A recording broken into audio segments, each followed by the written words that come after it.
आप में से बहुत सारे ऐसे 12 के स्टूडेंट्स होंगे जो अपने फिजिक्स के पेपर के अंदर जो चैप्टर नंबर 16 होता है जिसका नाम है सेमीकंडक्टर, उसको ऑप्शन में छोड़ देते होंगे, क्योंकि हर कोई ये सोचता है कि हम सीक्वेंस में जाएंगे। तो बहुत सारे ऐसे लोग होते हैं जो चैप्टर नंबर 1 2 3 4 करते करते करते 10वें 11वें 12वें 13वें चैप्टर तक पहुंच जाते होंगे, लेकिन जो आखिरी का जो एक दो चैप्टर्स रह जाता है ना, उसको अक्सर वो लोग छोड़ देते हैं, क्योंकि उसको टच करने के लिए या फिर वहां तक पहुंचने के लिए बहुत सारा समय जो चाहिए होता है वो आपको नहीं मिल पाता।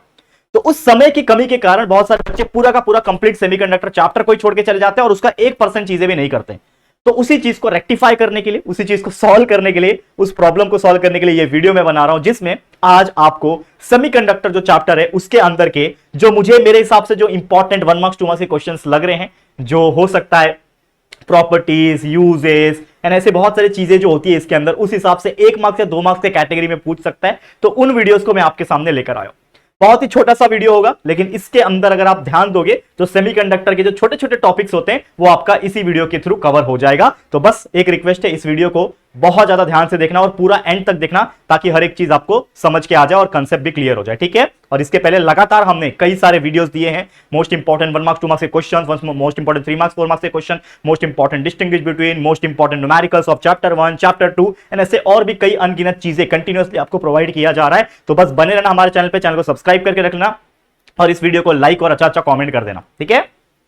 और सबसे इंपॉर्टेंट चीज क्या होता है, शेयर करना, जितने भी आपके 12वीं के फ्रेंड्स हैं उनको शेयर कर देना। तो चलिए वीडियो की हम शुरुआत करेंगे। तो क्या है हमारा टॉपिक आज का, that is nothing but the most important question from chapter number 16 semiconductor, ठीक है। तो सबसे पहला क्वेश्चन अगर आप देखोगे, that is nothing but what is current gain. ये जो क्वेश्चन है ये बहुत ज्यादा इंपॉर्टेंट क्वेश्चन है। क्या बोल रहा है कि व्हाट इज करंट गेन, ये बहुत ज्यादा एमपी है, इसको तो बहुत मार्क करके रखना।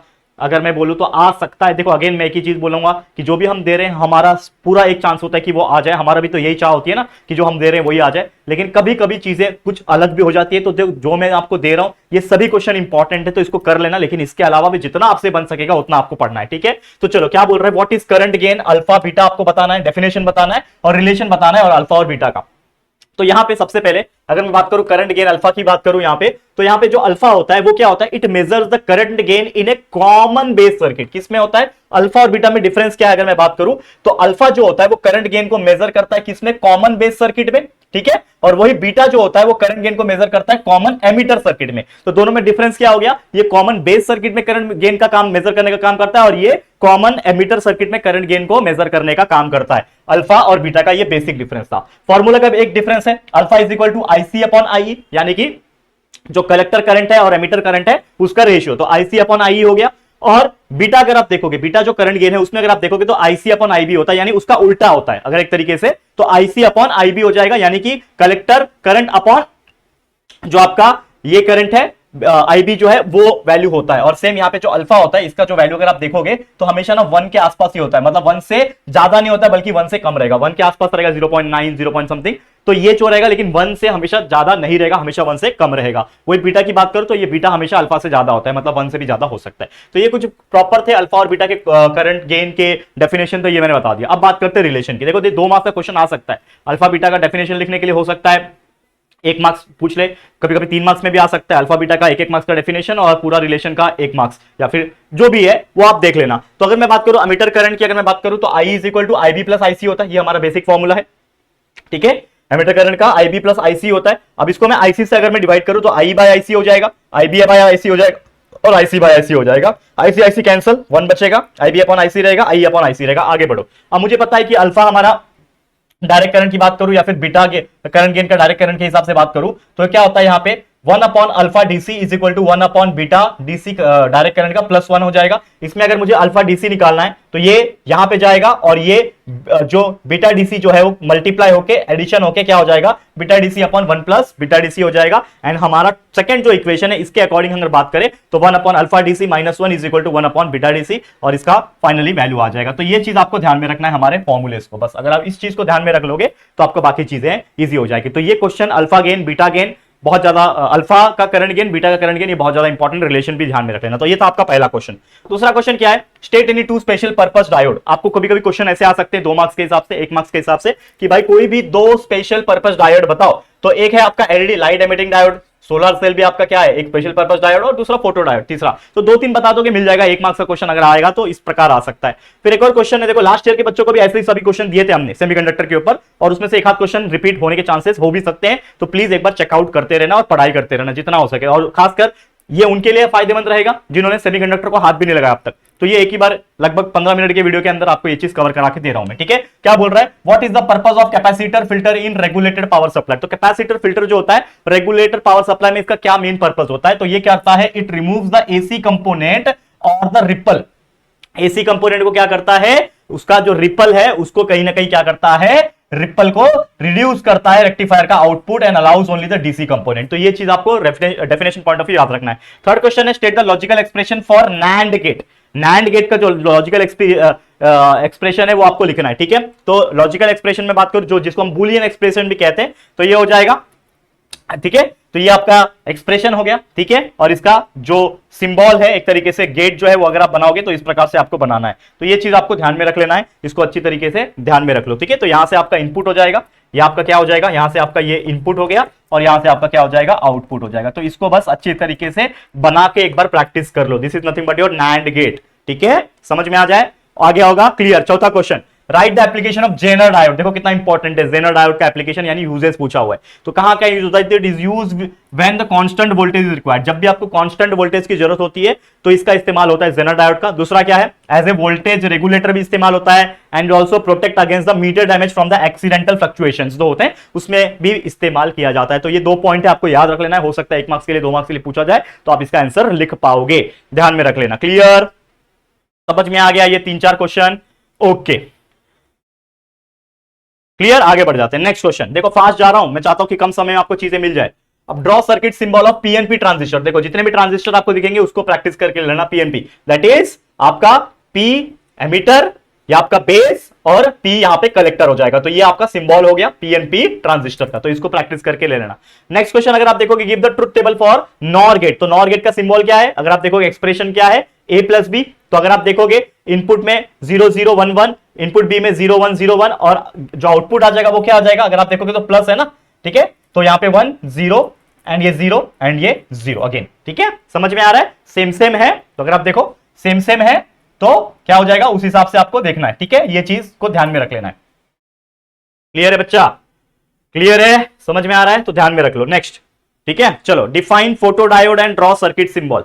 फोटो डायोड को डिफाइन करना है और सर्किट सिंबल जो है उसको करना है। तो it is a special type of PN junction diode. क्या है ये जो फोटो डायोड जो है, ये क्या है, एक पर्टिकुलर स्पेशल टाइप का पीएन जंक्शन डायोड है जो कन्वर्ट करता है हमारी लाइट एनर्जी को किसके अंदर बच्चा, इलेक्ट्रिकल एनर्जी के अंदर कन्वर्ट करता है। दिस इज द सिंबल, इसको ध्यान में रखना है। This is anode, this is cathode, ये आपका सिंबल याद रखना है। ये क्या है, आपका फोटो डायोड है, इसको आप इस तरीके से याद रख सकते हो, ठीक है, ओके है, करेक्ट है, ठीक है। चलो आगे बढ़ जाते हैं, नेक्स्ट पे चलते हैं, ठीक है। फटाफट से आप लोग देखो इसको, ठीक है, चलो फटाफट से।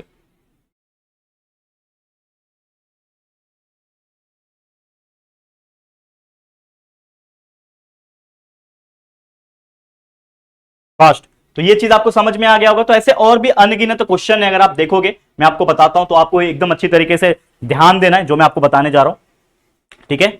जो आपको मैं बताने जा रहा हूं इसको अच्छी तरीके से ध्यान देना है। क्या बोल रहा हूं, advantage and disadvantage of A photo diode. मतलब फोटो डायोड का आपको एडवांटेज भी बताना है, आपको डिसएडवांटेज भी बताना है। तो यहां पे अगर आप देखोगे ये 2 मार्क्स की कैटेगरी में क्वेश्चन पूछ सकता है कि 1 मार्क्स का एडवांटेज बता दो, दूसरा डिसएडवांटेज 1 मार्क्स का बता दो। तो फोटो डायोड का क्या हो सकता है एडवांटेज, लाइट वेट होता है, ये इसका एडवांटेज है।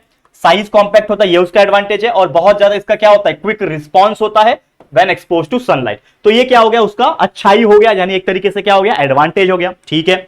नेक्स्ट है उसका डिसएडवांटेज। डिसएडवांटेज क्या है भाई, फोटो डायोड का डिसएडवांटेज क्या है कि its property are temperature dependent similar to many other semiconductor device. तो ये एक टेम्परेचर डिपेंडेंट है और इसीलिए इसका ये एक डिसएडवांटेज है। और इसमें क्या होता है, low reverse current for low illumination level, ठीक है, रिवर्स करंट लो है इसका, लो इल्यूमिनेशन लेवल्स के लिए। तो ये इसका डिसएडवांटेज है। तो एडवांटेज डिसएडवांटेज एटलीस्ट 2-2 पॉइंट याद रख लोगे, एग्जाम में लिखोगे तो 2 में से 2 मार्क्स का ये क्वेश्चन आपको मिल जाएगा, ठीक है, यहां तक क्लियर है, ओके, एक आखिरी क्वेश्चन है, इसको भी देख लो, और जितने भी क्वेश्चंस मैंने अब तक कराए उसको आपको बाय हार्ट कर लेना है कैसे भी, और तो जो भी डायग्राम्स है, एक्सप्रेशंस है, उसको प्रैक्टिस करके ले लेना है। आखिरी क्वेश्चन जो कि advantage of full wave rectifier. Again जितने भी, मैं ये नहीं बोल रहा हूं कि यही क्वेश्चन आएगा, मैं ऐसा बोल सकता हूं कि full wave rectifier, half wave rectifier, जहां दिख रहा है आपको पढ़ो। तो ये सब चीज जो आपको मैं बता रहा हूं ये तो आपको काम आएंगे, लेकिन इसके अलावा जो इससे रिलेटेड टॉपिक्स है ना आपके बुक में, वो आप पढ़ सकते हो तो पढ़ो। अगेन मैं बोल रहा हूं कि जिन्होंने पूरा स्किप कर दिया था चैप्टर, अगर वो थोड़ी चीज भी मेहनत करके लाइक 1 घंटा भी अगर दे देगा इस चैप्टर में, तो मैं बोल सकता हूं हो सकता है 3 से 4 मार्क्स आप जनरेट कर पाओ। ठीक है ना, जो भी बेटे 3 मार्क्स का, 2 मार्क्स का जो भी आपको कंटेंट यहां से बन सकेगा वो आप कर पाओगे। तो एक बहुत ही बेनिफिट हो सकता है इस चीज के ऊपर, तो ध्यान देना। अब 2 मार्क्स का एडवांटेज लिखना है, कम से कम 2 से 3 पॉइंट तो लिखो। क्या लिखा है? The efficiency of full wave rectifier is higher than that of a half wave rectifier. यानी जो फुल वेव रेक्टिफायर है उसका एफिशिएंसी हायर होता है किससे? हाफ वेव रेक्टिफायर से। ये उसका एक पहला एडवांटेज हो गया। दूसरा जो रेक्टिफिकेशन है, it takes place in both the cycle of AC input. दो एसी इनपुट का जो भी दोनों साइकिल है उसमें इसका रेक्टिफिकेशन होता है। Next, the ripple in a full wave rectifier is less than that in a half wave rectifier. तो ऑब्वियसली फुल वेव रेक्टिफायर के अंदर जो रिपल होगा वो कम होगा as compared to half wave rectifier. तो ये कुछ चीजें हैं जो आपको ध्यान में रखनी थी। अगेन मैं आपको फिर से रिपीट करा देता हूं। तो ये हमारा पहला क्वेश्चन था जिसमें करंट गेन अल्फा बीटा का डेफिनेशन प्लस रिलेशन बताया था। फिर मैंने आपको स्पेशल पर्पस डायोड का आपको मैंने बोला कि कुछ तो बताओ कि कौन से ऐसे स्पेशल पर्पस डायोड है। फिर हमने बताया पर्पस क्या है कैपेसिटर फिल्टर का, वो हमने बताया। Logical expression, NAND gate, NOR gate, जितने भी टाइप के गेट आपको पता है उसके एक्सप्रेशन को प्रैक्टिस कर लेना और उसके ट्रुथ टेबल को भी लर्न कर लेना। जेनर डायोड का एप्लीकेशन, यूजेस वगैरह याद कर लेना। Circuit symbol, PNP, NPN transistor जो भी होते हैं उसका आपको ध्यान में रख लेना है। ट्रुथ टेबल जैसे मैंने बोला, नॉर गेट वगैरह का ध्यान में रख लेना, नैंड गेट का ध्यान में रख लेना। फोटो डायोड, सर्किट सिंबल का डिफिनेशन याद रख लेना। इसके अलावा एडवांटेज जो भी आपको दिख रहा है, फोटो डायोड है, एलईडी है, बहुत सारी और भी चीजें होती है उसके एप्लीकेशन, छोटी छोटी चीजें होती है उसको ध्यान में रख लो। Full wave rectifier, half wave rectifier, ये सब चीज पढ़ लो। तो ये सब चीज कर लोगे कहीं ना कहीं तो आपका 2 से 3 मार्क्स जो है वो इजीली सिक्योर हो सकता है, जो आपको कहीं ना कहीं ऐसे जगह फंसने से बचा सकता है जहां पे आपके पास ऑप्शन में समझ में नहीं आ रहा कि क्या करना चाहिए। तो ये चैप्टर आपको बचा सकता है कहीं ना कहीं। तो जरूर से इसको ध्यान में रखना, प्रैक्टिस करना। बस मेरा वीडियो यहीं तक था, छोटा सा वीडियो था, जैसे मैंने बोला ये आपको कहीं ना कहीं आपको हेल्प करेगा। ठीक है, तो बस आज के लिए इतना ही। ये वीडियो आपको कैसा लगा जरूर से कमेंट करके बताना, और अगर आपको ये वीडियो, हमारी इतनी मेहनत आपको पसंद आ रही है तो प्लीज हमारे वीडियो को लाइक कर देना, शेयर करना अपने सभी दोस्तों के साथ, और अगर पहली बार आए चैनल पे तो प्लीज चैनल को सब्सक्राइब करके बेल आइकन को भी प्रेस कर देना। ठीक है दोस्तों, तो चलो फिर जल्दी मिलेंगे एक और न्यू वीडियो में। तब तक के लिए thank you and good bye.